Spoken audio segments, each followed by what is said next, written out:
Telangana సర్కార్పై Nizamabad MP Dharmapuri Arvind ఆగ్రహం వ్యక్తం చేశారు. తెలంగాణకు కేంద్ర నిధులు ఇస్తున్నప్పటికీ తాము నిధులు తెచ్చినట్లు కాంగ్రెస్ నేతలు చెప్పుకుంటున్నారని అన్నారు. సీఎం రేవంత్ రెడ్డికి కూలగొట్టడమే తప్ప కట్టడం తెలియదని ఎద్దేవా చేశారు.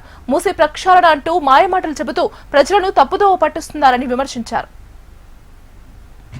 నిజామాబాద్ ప్రజలకి లొట్టపీసు చూపిస్తున్నా కూడా మహేష్ కుమార్ కూడా మాట్లాడతలేదు. అంటే కూసోమంటే కూసునుడు, లేవమంటే లేచేటోని పీసీసీ ప్రెసిడెంట్ చేస్తే రాహుల్ గాంధీకి అక్కలు ఉండాలి. బయట మాట్లాడడానికి అవన్నీ నేనేదో దేశ భక్తుడిని, అటు ప్రధానమంత్రి గారిని ఇంప్రెస్ చేసుకోవాలను, మా హోమ్ మినిస్టర్ గారిని ఇంప్రెస్ చేసుకోవాలను. ఫస్ట్ రేవంత్, పहला రేవంత్, बाद में కొండల్, उसके बाद में కృష్ణ, లాస్ట్ में తిరుపతి. రేవంత్ రెడ్డి కుటుంబం, కొండల్ రెడ్డి కుటుంబం, కృష్ణారెడ్డి కుటుంబం, తిరుపతి రెడ్డి కుటుంబం తప్ప ఏ కుటుంబం మీద ఈయనకి చిత్తశుద్ధి లేదు తెలంగాణలో. ఊకే డైలాగులు తప్ప ఏముండవు సార్వి. ఇక ఫ్యూచర్ సిటీ అట. ఆ ఫ్యూచర్ సిటీకి 9th డిసెంబర్ రోజు సోనియా గాంధీ బర్త్డే నాడు ఏదో చేసింది కదా, ఏదో సమిట్, గ్లోబల్ సమిట్ అని చేసిండు. సోనియా గాంధీ గారిని పిలిచిండు. వచ్చిందా? నా లేకైతే రాలే. అంటే ఆల్గొండ అమరీనని.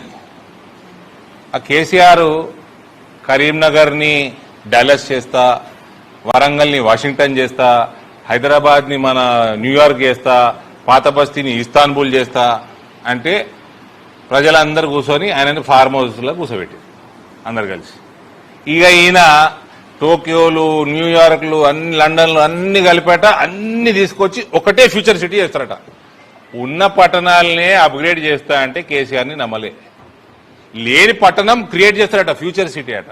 అందుకే రాలే సోనియా గారు. ఫ్యూచర్ సిటీ మీద ఈయన చేసిన రీసెర్చ్ ఏంది, ఫ్యూచర్ సిటీ ప్లానింగ్ కి ఉన్న ఏజెన్సీలు ఏంది, ఎవరు, మీ దగ్గర ఎటువంటి ప్రణాళిక ఉంది, ఎన్ని సంవత్సరాలలో కడతారు, ఎంత బడ్జెట్, ఏడు నుంచి తెస్తారు.